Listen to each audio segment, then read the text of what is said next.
It's all about speed. You have to surprise the jar. If it does open, we might get a satisfying pop in the microphone here. Nice. And he knows about microphones, this man. Alright, be quiet.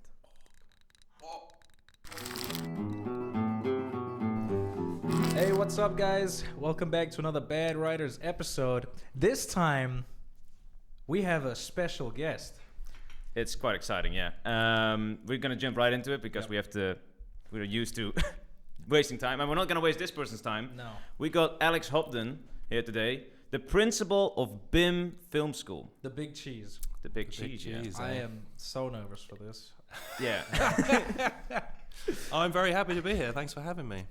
We're very ecstatic. I know it's taken a little time to convince me to enter this strange little den that you've created here. Well, it makes sense. You're a busy man. You walk around and maybe sometimes talk to the students, play ping pong, and you're busy. Work hard, play hard, right? Exactly.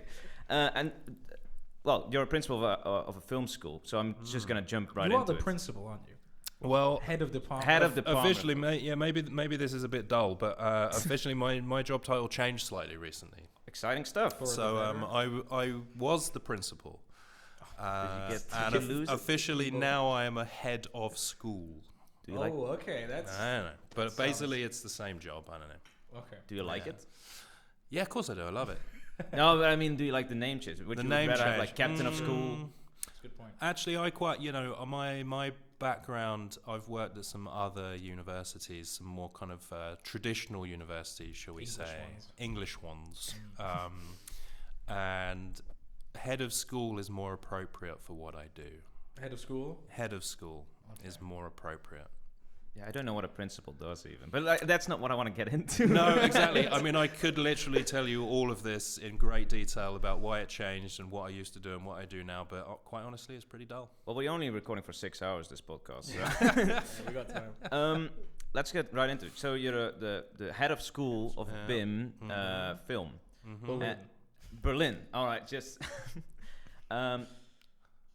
Why do you think students should get into like film school? What are the props? What are the advantages? The benefits of actually going to a film school. Yes. Is that what you're asking for? As opposed to just like getting into the industry and doing your thing. Exactly. Yeah. It's actually a really, really good question.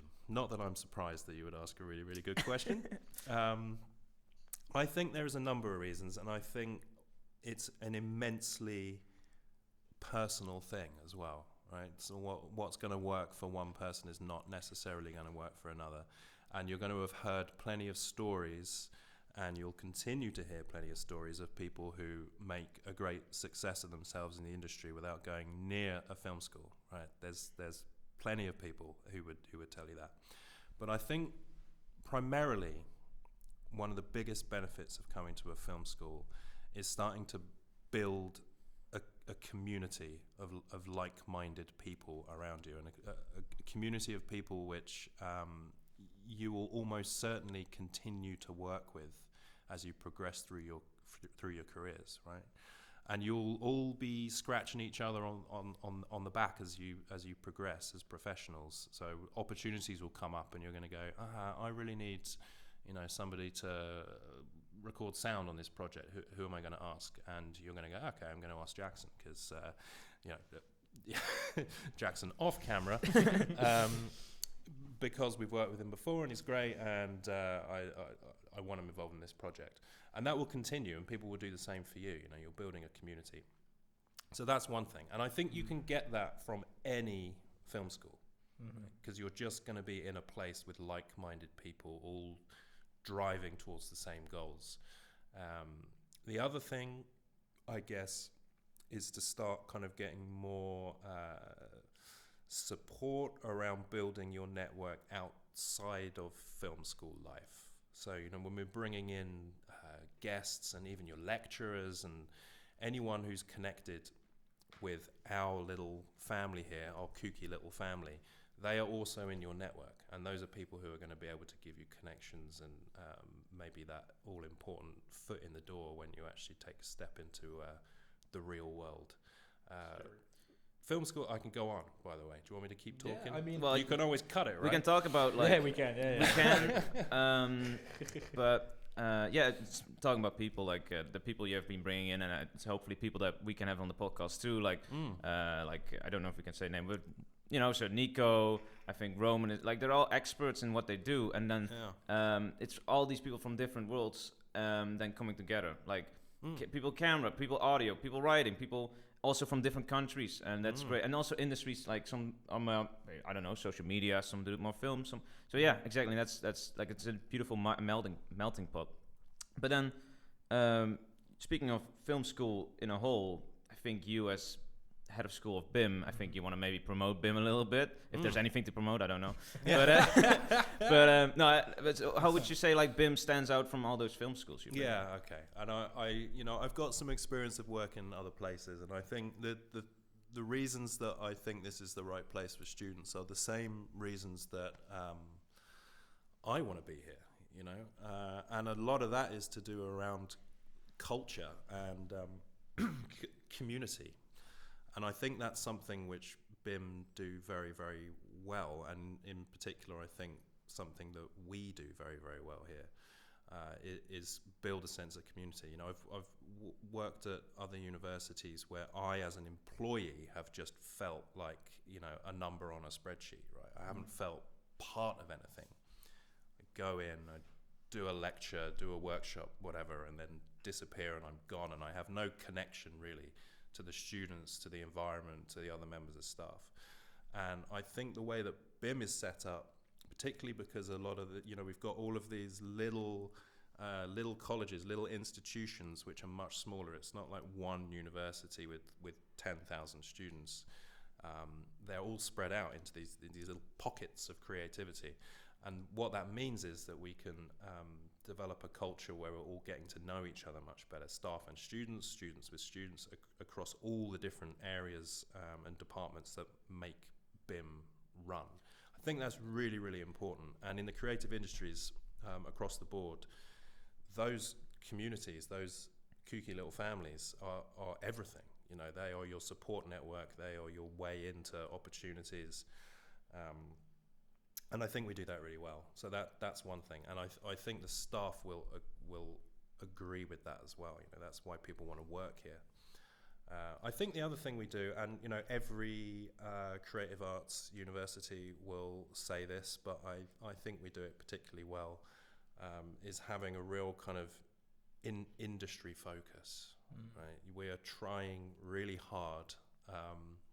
And our stats would indicate that we're doing a pretty good job of it. We're trying really hard to prepare you properly for the industry, not just as in your kind of hard skills in terms of when you graduate you're going to be able to step out and get a job somewhere. On paper, we do that very well. It's like 78% of our graduates or something, or their first job after graduating is in industry. That's an incredible statistic. I think that was one of the reasons why I came, and I think we read about this when we were applying. Yeah. Okay. Yeah. I think we're like, that's pretty crazy.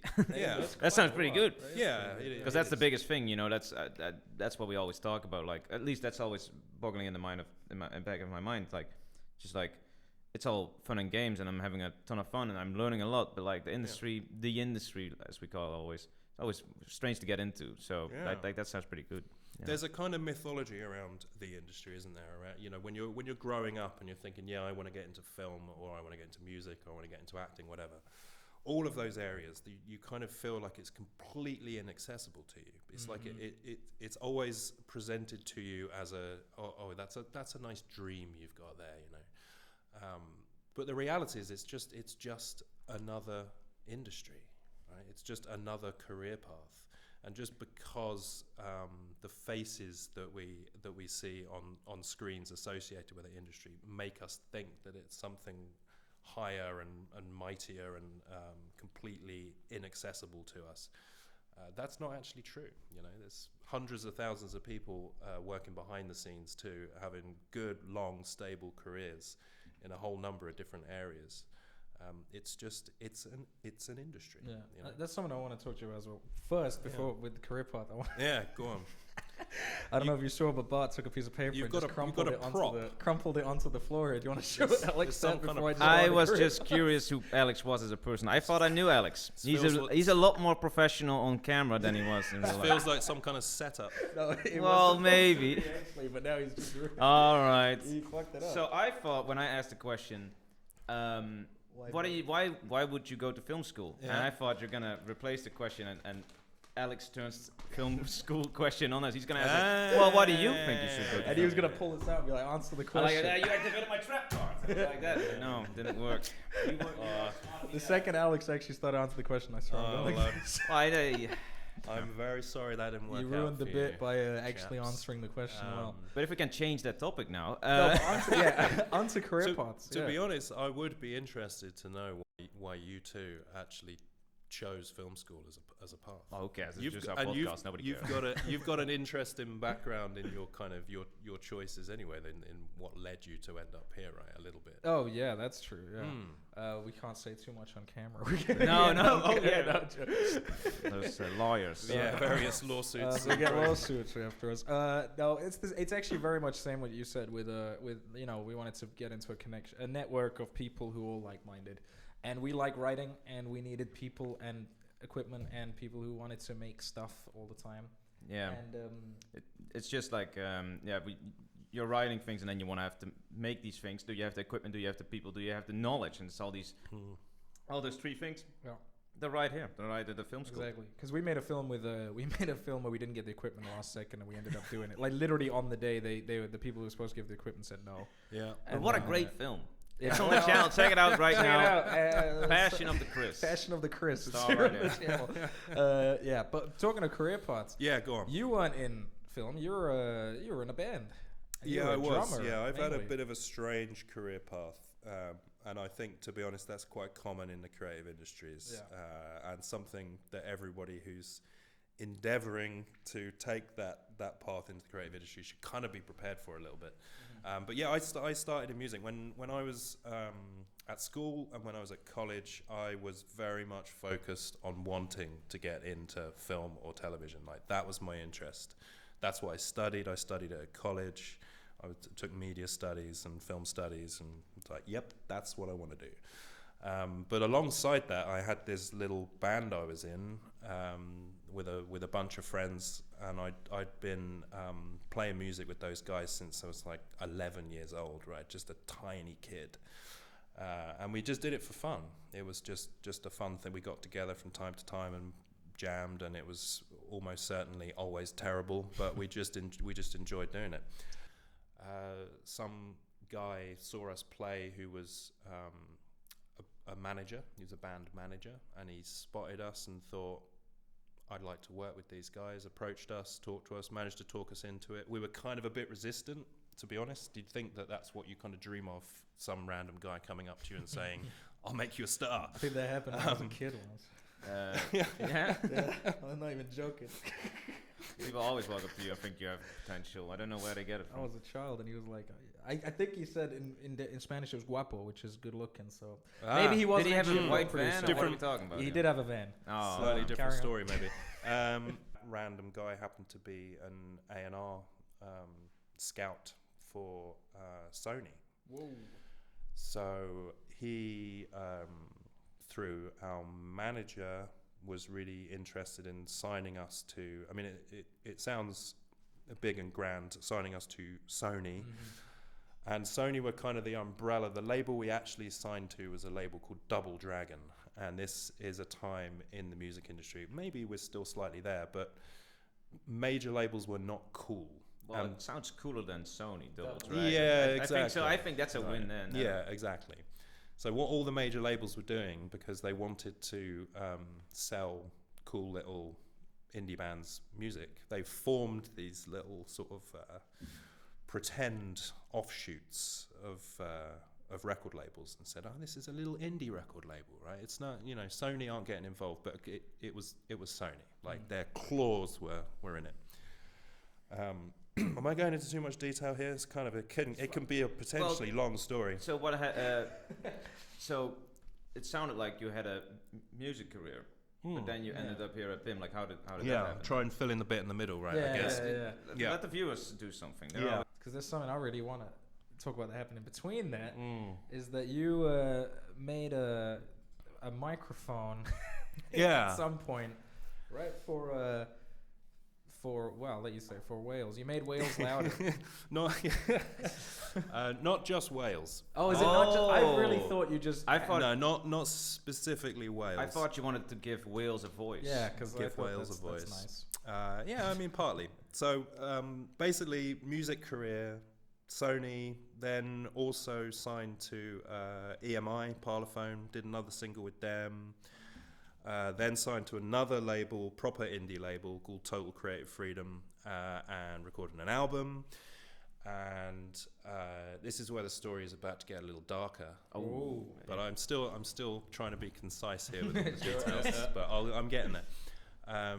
We recorded this album. We had a big UK tour lined up in conjunction with the release of this album. We had a pretty good following. You know, we had this background with Sony and EMI and these couple of singles, which, you know, obviously didn't make us millionaires, but it created an awareness of our existence. So the album was set to do pretty well, I would have thought, on this nice little indie label. And then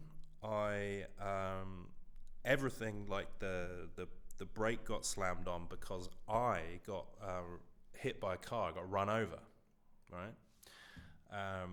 And that just completely slammed the brakes on. Tour cancelled. Jesus. Yeah. So that meant that I was drummed by. Well, how bad was the? It was pretty bad. I mean, I was only in hospital for a couple of days, but I was signed off of work, including drumming, for 6 months. Wow. So I was at home on my ass playing Mario Kart for 6 months. Did you get good at it? Yeah, I got really good at it. I want to play that now. I was playing it on the Wii during that time, and obviously completed it. Didn't take 6 months to do that, but yeah. And then one day you were like, whale mics. Yes. Well, the link there. The link there is that one of these little documentary projects that I was doing as a freelance filmmaker. It was the city council in Brighton approached me and said, we want to make this film about the nature that surrounds Brighton, right? The beaches and the hillsides. So I was like, this sounds really interesting, kind of poetic documentary, completely open brief really apart from that. But what I realized I was going to need was some kind of microphone to really capture these kinds of unheard sounds. So I went and did a little bit of research and found out that these things called contact microphones exist. And you can buy these things, right? You could buy these things before I did my microphone thing, which we'll get to. Pretty cheap, but not cheap enough for me to be able to buy them, right? Contact microphones. So together. But did you have any skill beforehand, soldering or what? Yeah, I mean, like mini figure painting or something. Yeah, I mean, yeah, definitely a little bit of mini figure painting for sure. Yeah, nothing wrong with that, as you know. Yeah, like what do you like? It's very unusual for me to go like, I'm gonna stop making a microphone. Yeah, I know. I've always been just quite handy, I guess, like DIY and always tinkering with things and taking things apart and fixing things. So it's always just been something that I've always done. So I know how to yield a soldering iron, so I made a few more, sold a few, only when I had the time and I could be bothered to chuck a few of these things together. But then I got an email from the BBC Natural History Department, right, based in Bristol, and they emailed me and said, we're just wondering if you have any more of these microphones that you're building available.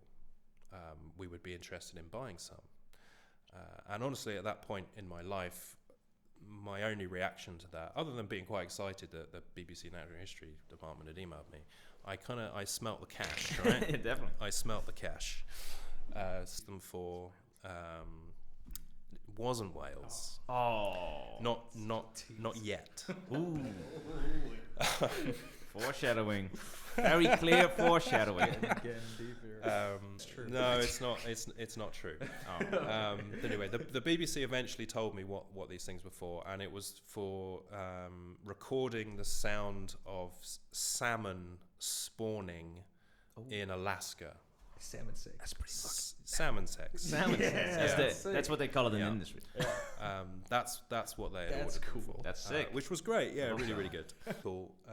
But the highlight of that little saga was that I was watching an episode of Blue Planet, maybe Blue Planet 2. I don't know. I have to try and work out the timeline. I think it was Blue Planet 2. And on one of these diary sections that you have at the end of an episode, right, where they show you behind the scenes. Oh, sick. Yeah, there's a guy on a boat. I don't even know where he was, and it was really misty. He's out in the middle of nowhere on a boat, camera guy, and he's like, "Well, I'm not going to be able to see anything today." He was hoping to see whales like breaching the surface. Right? It's like it's not the day for it. I'm not going to see any whales today, but I am going to hear them. And when he says I am going to hear them, he pulls out one of my microphones, right, and waves it in the air. So that was like the highlight of that whole story. Because anything like David Attenborough, you know, anything associated with David Attenborough. That was the highlight. I think he's very thankful. Yeah, I'm sure. I hope so. I hope he appreciates it. Sadly, it wasn't him waving it in the air. Actually, we just for you, while we're doing, we actually have a special guest. Yep. Oh, really? Yeah. Oh, dear God. We flew flew him over here for you. Oh, yeah. Someone from England. Yeah, from England. Someone you haven't actually spoken to in a long time. Yeah, I can go. Yeah. Be right there. I have to blindfold you, mister. Okay. All right. I trust you in that you can't see anything. No, I can't. All right. Give me a second.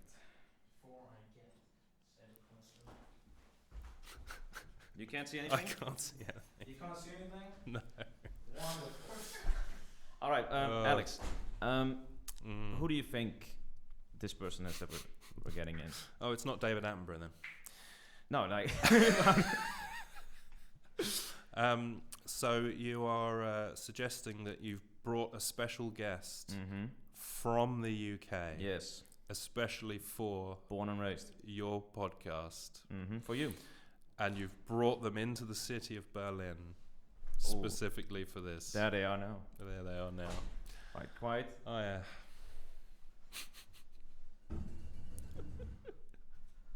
All right. I'm gonna take your blindfold off now. Okay. I'm almost scared to open my eyes.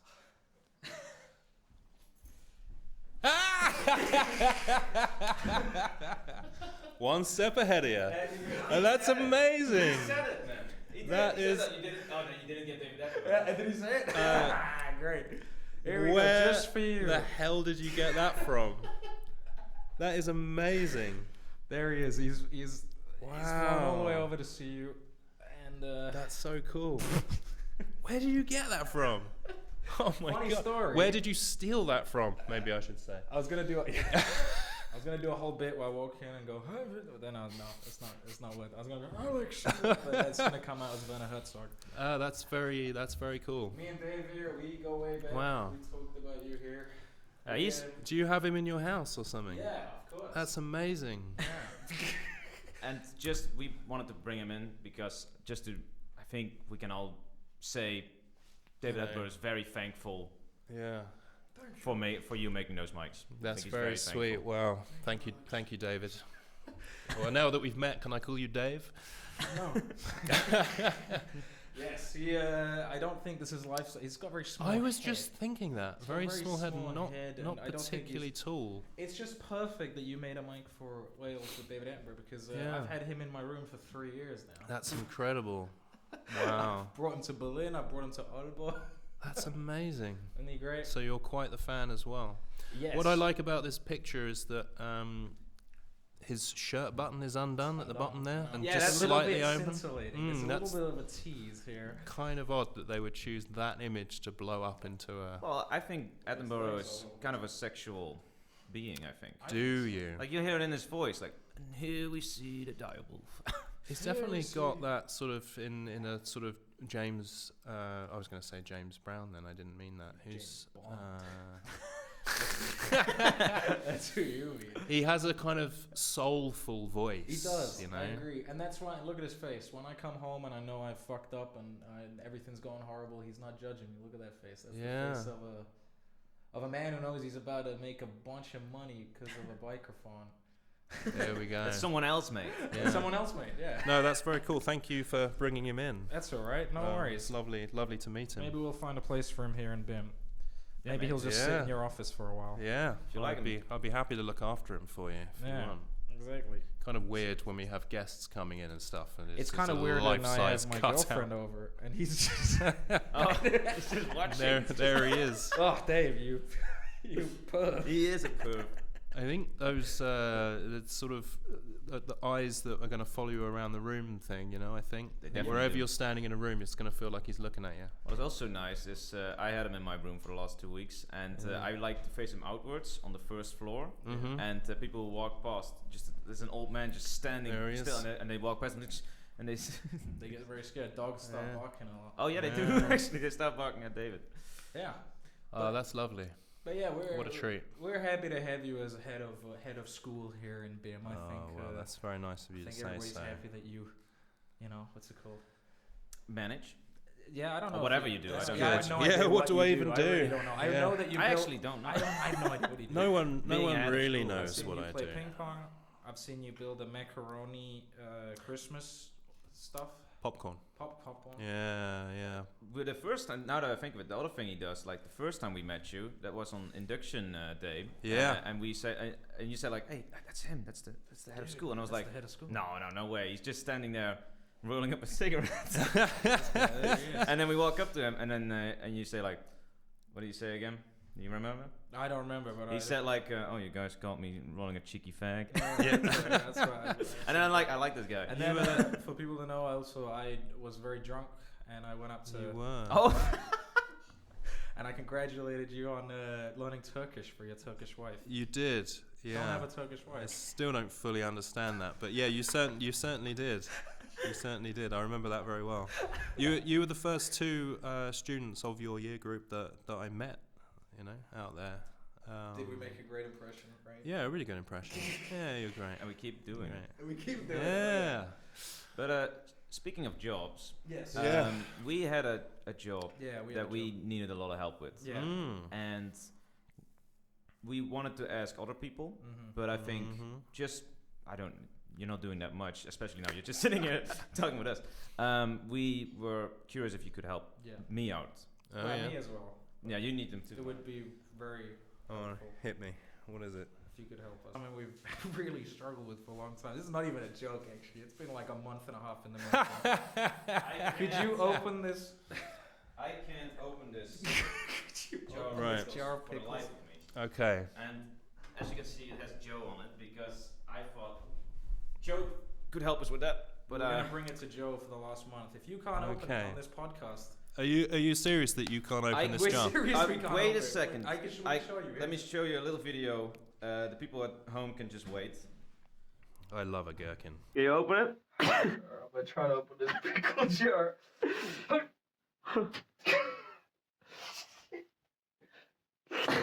this fucking shit up, bro. This jar caught me last time. Come on, man. Give me one big one. One big one. Oh! Don't make the sounds. Don't make the sounds. Oh! I can't do it. So if I can open this jar without spilling gherkin juice all over myself, about that. I do. You seriously want me to give this a go? Yeah, you want a towel or something? Yeah. Yeah, we didn't. You know what? It's a really awkward size to get a decent I grip on, right? Completely agree. It's not emasculating. It's not. I think. Unless Joe does it. Oh. Then it is. Yeah. All right, here we go. It's all about speed. You have to surprise the jar. If it does open, we might get a satisfying pop in the microphone here. Nice. And he knows about microphones, this man. Alright, be quiet. Oh my god. Yeah, and we didn't super glue it. I swear to God, I didn't super glue it. I bought that at Netto. Yeah. Fuck you, Netto. I just want my pickles. This is crazy. I have asked the help of 3 adult men. I don't think I've ever been beaten by a jar. Oh, and you're gonna get caught on camera. On camera. All right, we can try. Let us try. We have to all go down with the ship. We can't just put a guest down. I'm just gonna show you that I can't do this shit. We were talking about it last night. Should we get it for Alex? Yeah, let's just fucking do it because it's really. Come on, let's see it. Let me do this shit. Oh! Yes! No! I'm gonna take my shirt off. What? That's actually not. So you know this wasn't super glued, but That's crazy. Well, obviously I loosened it for you. Obviously, definitely, because this was the. I did That's this very the most. impressive. Holy shit! Alex, thank you very much for that. Pleasure. You've got pickle juice on your hand. Now you can eat gherkins. I'm gonna eat a gherkin right now, guys. That's lovely. I think this is. Wow. How long are we in? Is this the perfect place to end the podcast? It might be. Pickle? What time is it? I think this might be Yeah, the perfect let's do that. Let's With end pickle it here. eating. That's Great. Thank you very much. It's been a Alex, pleasure. for being on it. Thank you for loosening the pickle jar. Absolutely. We don't have only one special guest. Oh yeah. We have a musical guest. Ooh. We do have a musical guest. That's true. You forgot about your final We did. guest. We have a musical guest coming up to play you out. Yeah. Oh. I'm eating pickles right now. You have to do this, old man. Give all of us in. Alex. Thank you for having you on this podcast. It's been a real pleasure. And Pleasure's thank you mine. for opening the gherkin jar. Yeah, I just loosened it. you did. Very well. Yeah, you very did. well. It's been a pleasure. Thank you. And to play you out, we've got L-Dawg from the Sauna Boys. L-Dawg, take it away.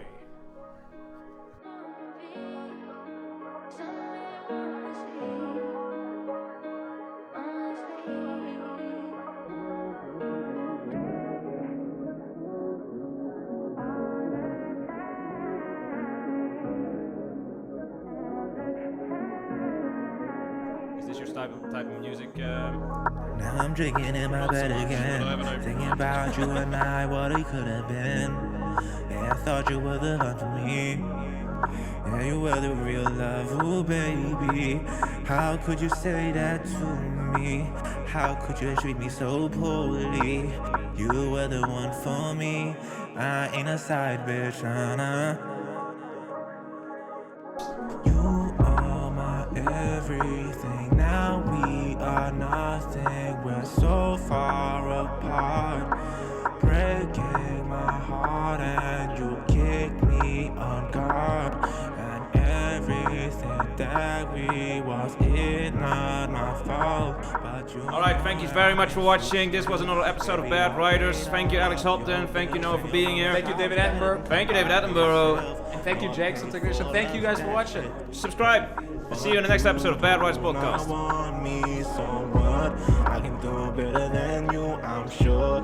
But I'm still looking for the perfect girl, and I still haven't found her. What? I don't even know when you're saying so what. Pouring more liquor up in my cup, smoking all that weed and it feels so rough. Pumping all that molly while I'm in the club. Ketamine in my veins, what's up? Doing heroin just to feel something. I don't give a fuck about none of them other women. All I really want is you.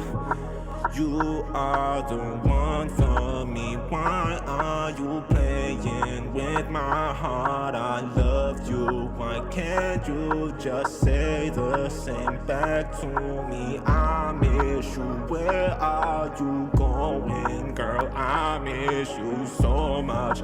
Where are you now? Where are you now, girl? Where are you now, girl? Where are you now, girl? Yeah. Where are you now, girl?